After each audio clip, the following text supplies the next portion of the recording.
வானம் வசப்படுமே.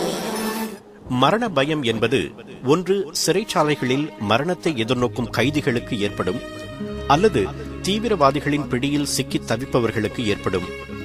ஆனால் சுமார் 130 ஆண்டுகளுக்கு முன்பு வரை நோய்வாய்ப்பட்டவர்களுக்கும் அறுவை சிகிச்சை செய்து கொண்டவர்களுக்கும் கூட மரண பயம் ஏற்பட்டது என்பது உங்களுக்கு தெரியுமா?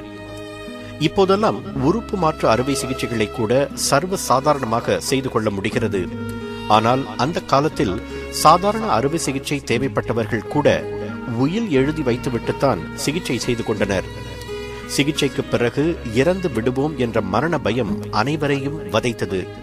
அதற்கு காரணம் இல்லாமல் இல்லை. அறுவை சிகிச்சை செய்து கொண்டோரில் 50 விழுக்காட்டினர் ஒரு சில நாட்களில் இறந்து விடுவது சர்வ சாதாரணமாக நடந்த ஒன்று. அவர்களுக்கெல்லாம் அறுவை சிகிச்சை செய்யப்பட்ட பகுதியில் செப்டிக் பாய்சனிங் என்ற விஷம் ஏற்பட்டு அது உடல் முழுவதும் பரவியதால் மரணம் சம்பவித்தது என்பது இப்போது நமக்கு தெரியும் உண்மை. அப்போது அதனை தெரிந்து கொள்ளாத மருத்துவ உலகம் என்ன செய்வதென்று அறியாது திகைத்தது. பல மருத்துவர்கள் வேறு வழியில்லை என்று சொல்லி சிகிச்சைகளை தொடர்ந்தனர். ஒரு மருத்துவர் மட்டும் அந்த மரணங்களை தடுக்க வேண்டுமே என்று விரும்பினார், தடுக்க முடியும் என்று நம்பினார்.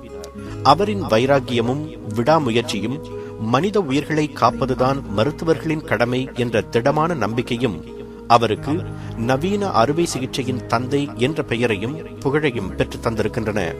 அவரது பெயர் ஜோசப் லிஸ்டர். இங்கிலாந்தின் எசெக்ஸ் மாநிலத்தில் 1827 ஆண்டு ஏப்ரல் மாதம் 5ஆம் தேதி பிறந்தார் ஜோசப் லிஸ்டர். சிறு வயதிலிருந்தே பிறரின் வேதனைகளைக் கண்டு இறங்கும் குணம் அவருக்கு இருந்தது. நோயினால் அவதியுறுவோரின் கதைகளை கேட்டும் சில சமயங்களில் நேரடியாக பார்த்தும் தான் ஓர் அறுவை சிகிச்சை மருத்துவராக வேண்டும் என்ற எண்ணத்தை சிறு வயதிலிருந்தே அவர் வளர்த்து கொண்டார். அதுவும் சாதாரண மருத்துவராக இல்லாமல் உயிருக்கு உத்தரவாதம் தரும் மருத்துவராக வர வேண்டும் என்று அவர் கனவு கண்டார். பல வரலாற்று நாயகர்களைப் போலவே இவரது கனவையும் நனவாக்கி காட்டியது வரலாறு. மருத்துவ படிப்பை முடித்ததும் தான் விரும்பிய அறுவை சிகிச்சை துறையிலேயே சிறப்பு தேர்ச்சி பெற்றார் லிஸ்டர். அப்போது புகழ் பெற்றிருந்த ஜேம்ஸ் சிமி என்ற அறுவை சிகிச்சை நிபுணரிடம் உதவியாளராக சேர்ந்தார். பின்னாளில் அவருடைய மகள் ஆக்னஸையே திருமணம் செய்து கொண்டார். மரணத்தை தடுத்து நிறுத்த வேண்டும் என்ற அவரது போராட்டத்தில் மிகப்பெரிய பலமாக இருந்தவர் ஆக்னஸ். 30 வயதான போது கிளாஸ்கோ மருத்துவமனையில் அறுவை சிகிச்சை துறை பேராசிரியராக அவருக்கு பணி கிடைத்தது. அறுவை சிகிச்சை நோயாளிகளின் மரண விகிதத்தை எப்படி குறைப்பது என்பதே அவருடைய அன்றாட சிந்தனையாக இருந்தது. தான் அறுவை சிகிச்சை செய்த ஒரு நோயாளி இறந்து போனால் அது தன்னுடைய தோல்வி என்று கருதினார் அவர். 1865ஆம் ஆண்டு புகழ்பெற்ற பிரெஞ்சு ஆராய்ச்சியாளர் லூயி பாஸ்டரின் ஆராய்ச்சி கட்டுரை ஒன்றை படிக்கும் வாய்ப்பு லிஸ்டருக்கு கிடைத்தது. பொருள்களை புளிக்கச் செய்யும் உயிருள்ள கிருமிகள் காற்றில் இருக்கின்றன என்றும் அந்த கிருமிகளால் தான் காயங்களில் விஷம் பரவுகிறது என்றும் பாஸ்டர் கூறியிருந்தார். அப்படியென்றால் பொருள்களை அழுகச் செய்யும் கிருமிகளை அழிப்பதற்கான விஷ முறிவு மருந்தை, அதாவது ஆன்டிசெப்டிக் மருந்தை கண்டுபிடிக்க வேண்டும் என்று உணர்ந்தார் லிஸ்டர். அப்போதிலிருந்து விஷ முறிவு மருந்து கண்டுபிடிக்க கடுமையாக உழைத்தார். அழுக்குகளை சுத்தப்படுத்த உதவும் கார்பாலிக் அமிலம் கலந்த கிரியோசோட் என்ற ஒரு திரவத்தை வாங்கினார். அந்த திரவத்தை ஒரு நோயாளி மீது பயன்படுத்தி பார்த்தார். அந்த நோயாளி இறந்து போகவே மனமுடைந்து போனார் லிஸ்டர். ஆனால் அவரது மனைவி ஆக்னஸ் தொடர்ந்து முயற்சி செய்யுமாறு ஊக்கமூட்டினார். தோல்வி அடைந்த 5 மாதத்திற்கு பிறகு மீண்டும் அதே மருந்தை பயன்படுத்தி பார்க்க விரும்பினார். கால் எலும்பு முறிந்த ஒரு 11 வயது பையன் மருத்துவமனையில் அனுமதிக்கப்பட்டிருந்தான். கணவனை இழந்த தன் தாய்க்கும் மற்ற பிள்ளைகளுக்கும் தான் சோறு போட வேண்டும் என்பதால் தன்னை எப்படியாவது காப்பாற்றி விடுமாறு லிஸ்டரிடம் முறையிட்டான் அந்த பையன். கார்பாலிக் அமிலத்தில் நனைத்த துணியை கொண்டு காயத்தில் கட்டு போட்டார் லிஸ்டர். 4வது நாள் கட்டை பிரித்து பார்த்தபோது அவர் வியந்து போனார்.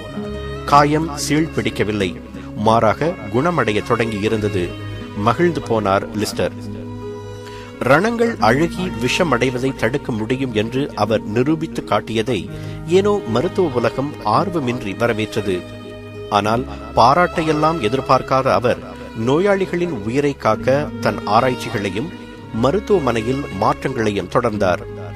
அறுவை சிகிச்சை அறையிலும் வார்டிலும் கார்பானிக் அமிலத்தை பயன்படுத்தி காற்றை தூய்மைப்படுத்தினார். மருத்துவ கருவிகள் கிருமி நீக்கம் செய்யப்பட வேண்டும் என்று வலியுறுத்தினார். அவரது கட்டுப்பாட்டில் இருந்த வார்டில் மரண விகிதம் குறைய தொடங்கியது. அப்போது கூட மருத்துவ உலகம் அவரை பாராட்டாமல் கேலி செய்தது.